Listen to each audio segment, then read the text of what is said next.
Hi friends, welcome to Veekshita's kitchen. ఈరోజు మనం చింతపండు పులిహోరని సింపుల్గా టేస్టీగా ఎలా చేయాలో తెలుసుకుందామండి.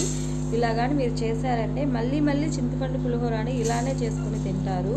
అందుకోసం ముందుగా గ్యాస్ ఆన్ చేసి ఒక కడాయి పెట్టుకొని అందులో ఆవాలు, మెంతులు, జీలకర్ర, మినపప్పు, పచ్చెనగపప్పు, ధనియాలు, మిరియాలు, నువ్వులు, ఎండుమిర్చి వేసుకొని ఫ్రై చేసుకోవాలి.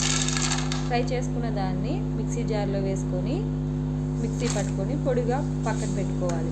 తర్వాత అదే కడాయిలో కొంచెం ఆయిల్ వేసి వేరుశనగపప్పు, పచ్చెనగపప్పు, మెంతులు, జీలకర్ర, మినప్పప్పు, కొంచెం ఆవాలు వేసుకొని గోల్డెన్ బ్రౌన్ కలర్ వచ్చే వరకు ఫ్రై చేసుకొని అందులో 2 పచ్చిమిర్చి, 2 ఎండుమిర్చి, కొంచెం కరివేపాకు వేసుకొని ఫ్రై చేసుకొని అందులో కొంచెం ఇంగువ, కొంచెం పసుపు వేసుకొని కలుపుకోవాలి. తరువాత చింతపండు గుజ్జుని వేసుకోవాలి. చింతపండు రసం వేసుకున్న తర్వాత అందులో సరిపడినంత ఉప్పు వేసుకోవాలి.